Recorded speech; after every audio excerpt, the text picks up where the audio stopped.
एक एकता तो जुड़ती है, एक साथ मिलता है। जब बाहर के लोग हमारे यहाँ आते हैं तो हमारे कल्चरल एक्टिविटीज़ को देखते हैं। यदि आप कहीं जाते हैं तो वहाँ की सांस्कृतिक गतिविधियाँ क्या हैं, उनसे आपका परिचय होता है। मुझे लगता है ये हमारे देश की एकता को बढ़ाने का बहुत बड़ा काम है जो हमारी पावर कंपनीज मिलकर कर रही हैं और लगातार अलग अलग राज्यों में इस तरह के आयोजन करती रहती हैं जिसमें आप लोग लगातार भाग लेते रहते हैं। मैं अभी बात कर रहा था कि आप लोग बहुत खुशकिस्मत हैं कि इस तरह की गतिविधि को आप लोग अभी तक आगे बढ़ाए हुए हैं। मैं आप लोगों को एक छोटी सी कहानी सुनाऊंगा। जब अपना उदाहरण दूंगा, जब मैं छोटा था, क्लास 7th 8th में पढ़ता था, तो उस टाइम पे 3-4 दोस्तों का गुट था, जैसे होता है ग्रुप होता है। उस समय हम सब लोग बैडमिंटन खेलते थे और हमारे दिमाग पर लॉन टेनिस का एकदम बुखार चढ़ा था उस टाइम पर।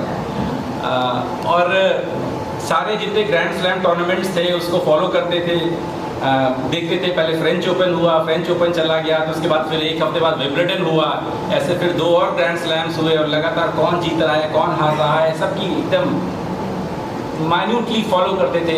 ये वो ज़माना है जब प्लेयर्स, पता नहीं आप लोगों ने नाम सुना भी है कि नहीं, Boris Becker, Ivan Lendl, McEnroe, और ये गर्ल्स में नवरात्रिलोवा, स्टेफी ग्राफ, इन सबका ज़माना था। चारों ग्रैंड स्लैम जीत के, और उसी साल स्टेफी ग्राफ ने ओलंपिक गोल्ड मेडल भी जीता, तो उसे गोल्डन ग्रैंड स्लैम उसे कहा गया था। और 88, so I was forgetting the year, thank you for reminding me। और उस समय हम लोग स्पोर्ट्स स्टार किताब खूब पढ़ते थे, अब पता नहीं अभी आती है कि नहीं आती है। और जब वो किताब पुरानी हो जाती थी तो उसके चित्र काट के दीवार पे चिपकाया करते थे। और तो फिर ये जो जोश लगा कि भाई बैडमिंटन क्यों खेलते हैं, हमको टेनिस खेलना चाहिए। अब टेनिस के रैकेट तो उस समय बड़े महंगे आते थे, पता नहीं अभी आते हैं कि नहीं। तो हम लोगों ने क्लास 7th 8th में थे, तो हम लोगों ने ये सोचा कि हम टेनिस के रैकेट की मांग करते हैं। और मांग किससे की? जो देश का सर्वोच्च ऑफिस है उसको चिट्ठी लिखी कि हमको लॉन टेनिस के रैकेट दिए जाएं, हम लोग लॉन टेनिस खेलना चाहते हैं। और चिट्ठी लिख के भूल गए। 2 महीने बाद हमारी खुशी 7वें आसमान पे थी जब उस दफ्तर से, पीएमओ से हमको जवाब आया उस चिट्ठी का, और लिखा कि साहब ने आप लोगों को बहुत शुभकामनाएं दी हैं और उन्हें बहुत अच्छा लगा कि आप लोग इंटरेस्टेड हैं, पर किसी कारणवश अभी हम आपको ये उपलब्ध नहीं करा पाएंगे। आप कृपया अपने स्कूल के प्रिंसिपल से बोलिए कि आपको लॉन टेनिस रैकेट्स दें और आप लोग खेलना चालू करें। हालांकि वो बात कहीं आई गई हो गई, क्या स्कूल में कहते और कौन सुनता मानता, उस टाइम पे इतना ज़माना भी नहीं था। पर हम लोगों ने एक काम किया कि हम लोगों ने अपने बैडमिंटन को लॉन टेनिस की तरह खेलना चालू कर दिया। मतलब हम बैडमिंटन में सेट्स से खेलने लगे और फिर उसमें ड्यूस होता था, उसमें फ्रेंच में हम उसे इगैलिटे बोलते थे, फिर सेट पॉइंट, मैच पॉइंट, बिल्कुल टेनिस, बैडमिंटन को लॉन टेनिस की तरह खेलते थे।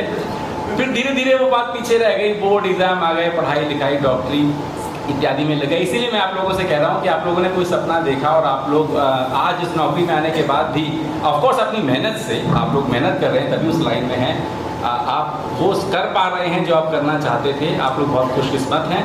यहाँ जिन लोगों ने पुरस्कार प्राप्त किया, मैं आप लोगों को बहुत बधाई देता हूँ। आप निरंतर और ऊपर जाएं और अच्छी रैंकिंग्स हासिल करें, ना केवल अपने देश में बल्कि अंतर्राष्ट्रीय स्तर पर अपनी कंपनी का, अपने परिवार का नाम रोशन करें। जो लोग आज जीत नहीं पाए वो तो स्पोर्ट्समैन स्पिरिट है, लगातार मेहनत करते रहिए। अगली बार मौका आपका होगा, आज किसी और का था, अगले दिन कोई आपका होगा। मैं पुनः आप सभी लोगों को बधाई देता हूँ।